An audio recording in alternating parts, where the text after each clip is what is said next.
যে রাধে রাধে। নমস্কার দর্শক বন্ধুগণ, আমরা একটা গুরুত্বপূর্ণ ভিডিও নিয়ে আমরা আলোচনা করব। আপনার থাম্বনেল দেখে নিশ্চয়ই বুঝে নিয়েছেন যে কি মিথুন রাশি সম্পর্কে আমরা আলোচনা করব। মিথুন রাশি আলোচনার যেটা বিষয় রয়েছে, বৃহস্পতির রাশি পরিবর্তন করছে, যে কি আপনার 11 নম্বর ঘর থেকে বেরিয়ে আসছে 12 নম্বর ঘরে। এটা 12 বছর পর আপনার 12 নম্বর ঘরে উপস্থিত হচ্ছে বৃহস্পতি।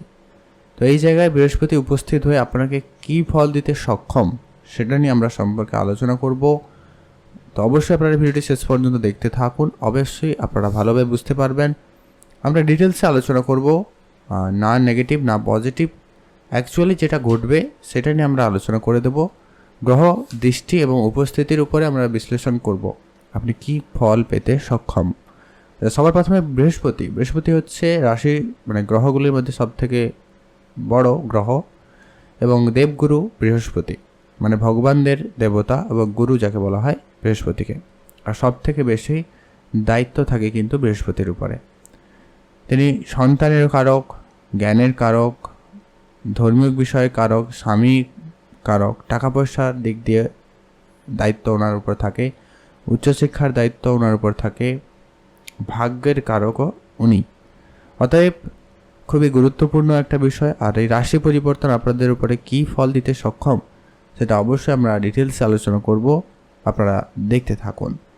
ভিডিও শুরুতে রিকোয়েস্ট থাকবে একটা লাইক করবেন, আর যারা এখনও ভিডিও নিচে কমেন্ট করেননি, যা রাধে রাধে অবশ্যই লিখে কমেন্ট করতে ভুলবেন না। রাধাবাদের উপরে কৃপা দৃষ্টি আপনার উপরে সর্বদা থাকবে। তো চলুন আমরা সবার প্রথমত আলোচনা করে নিচ্ছি, যেটা লক্ষ্য করা যাচ্ছে যে কি আপনার 12 নম্বর ঘরে উপস্থিত বৃহস্পতি, আর দৃষ্টি রেখেছে আপনার 4 নম্বর ঘরে, 6 নম্বর ঘরে এবং 8 নম্বর ঘরে।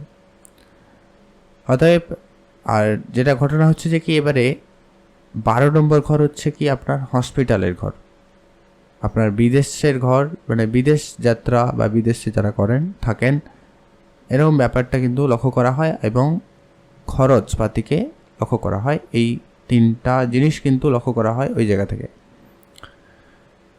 তো ভালোভাবে বুঝতে হবে এবারে 12 নম্বর ঘরে বৃহস্পতি শত্রুর ঘরে উপস্থিত, আর বৃহস্পতি হচ্ছে আপনার 7 নম্বর এবং 10 নম্বর ঘরের অধিপতি গ্রহ, যে কিনা এখন 12 নম্বরে উপস্থিত।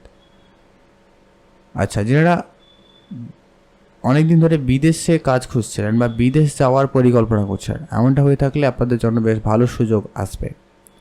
যারা চাকরি করেন বিদেশি কোনো কোম্পানিতে, তাদের ক্ষেত্রে পরিবর্তন লক্ষ্য করবেন, বা আপনারা বিদেশে কোনো কোম্পানিতে আপনাদের চাকরির কোনো সুখবর আপনারা পেতে পারেন এই পুরো বছরের ভিতরে।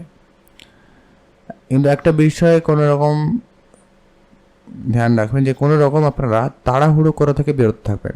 যে কোনো জায়গায় যে কোনো কাজে কোনো রকম আপনারা তাড়াহুড়ো করবেন না, সেক্ষেত্রে কিন্তু সমস্যা থাকবে। যারা বিদেশে আছেন বা যেতে চাইছেন, এমনটা হয়ে থাকলে তাদের জন্য সময়টা খুব ভালো যাচ্ছে। আপনার 7 নম্বর ঘরের অধিপতি এখন 12 নম্বর ঘরে, আপনার খরচপাতি অনেক বৃদ্ধি পাচ্ছে, এটা কিন্তু ধ্যান রাখবেন। যেহেতু 12 নম্বর ঘর খরচের আর 7 নম্বর ঘরের অধিপতি বৃহস্পতি, সে কিন্তু আপনার খরচকে কিন্তু বাড়াবে। একটা জিনিস মনে রাখবেন, খরচের ঘরে যদি শুভ গ্রহ বসে তাহলে কিন্তু খরচ বাড়বে, যদি অশুভ গ্রহ পাপী গ্রহ যদি বসে তাহলে কিন্তু খরচ কমবে। এটা একটু মাথায় রাখবেন। অতএব আপনাদের খরচ ওভারঅল বাড়বে, তো খরচপাতি আপনারা একটু কন্ট্রোল করতে পারলে ভালো হয়, নাহলে আপনি আর্থিক সমস্যায় পড়ে যেতে পারেন। তার থেকে ভালো হয় আপনারা ইনভেস্টমেন্ট করে দিন, সেটা ভালো হবে। 7 নম্বর ঘরে রাশি 12 নম্বর ঘরে। এবারে যেটা হচ্ছে যে কি 7 নম্বর ঘর বিবাহিত জীবনের ব্যাপার বিশ্লেষণ করে, অতএব আপনাদের বিবাহিত জীবনেও প্রভাব আসবে। তাই বিবাহ জীবনে আপনাদেরকে ধ্যান রাখতে হবে। ছোট ছোট বিষয়ে আপনাদের ভিতরে কিন্তু রাগ ঝগড়া এই বিষয়গুলো কিন্তু দেখা দিবে, তো এটা একটু খেয়াল রাখবেন। আপনাদের স্বামী স্ত্রীর সম্পর্ক যতটা পারেন ভালো রাখার চেষ্টা করুন, বুঝে চলার চেষ্টা করবেন। আগামী 1 বছর কিন্তু এভাবে কিন্তু চলতে পারে, সবসময় ঘটবে কথা নেই, তবে হওয়ার সম্ভাবনাটা কিন্তু থেকে যাচ্ছে। এরপরে বৃহস্পতির দৃষ্টি কিন্তু 4 নম্বর ঘরে পড়েছে, অতএব 4 নম্বর ঘর হচ্ছে প্রপার্টি, সুখের ঘর, সুখ সমৃদ্ধির একটা ব্যাপার এখান থেকে দেখা হয়ে থাকে। আর প্রপার্টি, যানবাহন, এই ব্যাপারগুলো এখান থেকে দেখা করা হয়। অতএব বাহন আপনার যেটা হয়, আপনাদের জীবনে সুখ সুবিধা বাড়বে। দৃষ্টি রয়েছে বৃহস্পতি, এবং শুভ দৃষ্টি যাকে বলা হয়, বৃহস্পতি খুব একটা শুভ গ্রহ এবং তার দৃষ্টি যেখানে পড়ে ওই ঘরটা অ্যাক্টিভ হয়ে যায়। অতএব আপনাদের সুখ সমৃদ্ধি বাড়বে। নতুন গাড়ি, বাড়ি, জমি জায়গা এগুলো যদি কেনাকাটার খুব ইচ্ছে ছিল অনেকদিন ধরে, তো সেই পরিকল্পনা আপনাদের সফল হবে। এই বছরটা আপনাদের জন্য খুব ভালো যাচ্ছে, আপনাদের এরকম কিছু ইচ্ছে পূরণ হবে। বৃহস্পতির দৃষ্টি যেহেতু 4 নম্বর ঘরে পড়েছে, তাই সেক্ষেত্রে কিন্তু খুব ভালো যাচ্ছে, সুখ সমৃদ্ধি বাড়বে। কিন্তু যেটা ধ্যান রাখতে হবে যে কি বৃহস্পতির দৃষ্টি 6 নম্বর এবং 8 নম্বর ঘরে দৃষ্টি পড়েছে। 6 নম্বর আর 8 নম্বর ঘর কুষ্টিতে কিন্তু খারাপ ঘর হিসাবে ধরা হয়ে থাকে। আচ্ছা, 6 নম্বর ঘর হচ্ছে ঋণ, রোগ এবং শত্রুর ঘর। অতএব 6 নম্বর ঘরে যখন দৃষ্টি পড়ছে, 6 নম্বর ঘর অ্যাক্টিভ হচ্ছে, তো আপনার শত্রু বাড়ার সম্ভাবনা কিন্তু বেশি থাকবে। আমি ভিডিও শুরুতে বলেছিলাম না নেগেটিভ না পজিটিভ, যেটা অ্যাকচুয়াল ঘটনা ঘটবে ওটাই আমরা আলোচনা করব। তো এখানে হচ্ছে ঘটনা যে কি আপনার শত্রু বৃদ্ধি পাবে। যদিও বা আপনার শত্রু বৃদ্ধি নাও পায়, তারপরেও কিন্তু আপনাদের ঋণ বাড়বে।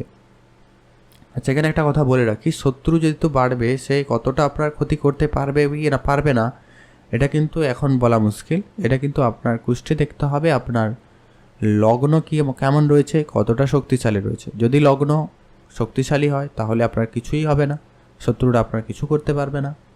কিন্তু যদি আপনার লগ্ন খারাপ হয় বা একটু কমজোর হয়, তাহলে কিন্তু শত্রু কিন্তু আপনার অনেক বেশি ক্ষতি করতে পারে। তো এটা একটু আপনারা দেখে নেবেন। আচ্ছা, এরপরে আসছি যে কি আপনাদের যেটা খেয়াল রাখতে হবে, যদি আপনার শত্রুতা নাও বৃদ্ধি পায় তাহলে কিন্তু আপনার ঋণ বাড়বে। আপনারা কোনো রকম অসুস্থতার মধ্যে পড়তে পারেন, তাই আপনারা অবশ্যই ধ্যান রাখবেন, আপনাদের স্বাস্থ্যের দিকে অবশ্যই খেয়াল রাখবেন। বিশেষ করে খাওয়া দাওয়ায় ধ্যান রাখতে হবে। আর বদহজম, গ্যাস, অ্যাসিডিটি, পেটের জনিত সমস্যা, ফ্যাট রিলেটেড সমস্যা বাড়তে পারে, তো এগুলো একটু ধ্যান রাখবেন, ডাক্তারের পরামর্শ মেনে চলবেন। আর যারা লোন নিতে চাইছিলেন তাদের জন্য সময়টা খুব ভালো যাবে। যদি আপনারা আর্থিকভাবে সহায়তা খুঁজছিলেন, তো সেক্ষেত্রে আপনাদের কিন্তু ভালো যাবে, সেখানে উন্নতি থাকবে। এরপরে রয়েছে কি আপনার দৃষ্টি 8 নম্বর ঘরে রয়েছে। 8 নম্বর ঘরে কিন্তু যেটা লক্ষ্য করা যাচ্ছে কি খারাপ তো একটা জায়গা রয়েছে, তবে যারা উচ্চশিক্ষার চেষ্টা করছেন তাদের জন্য সময়টা কিছুটা ভালো যেতে পারে। যারা রিসার্চ সেক্টরে কাজ করছেন বা করতে চাইছেন, এমনটা হয়ে থাকলে আপনাদের জন্য সময়টা বেশ ভালো যাচ্ছে।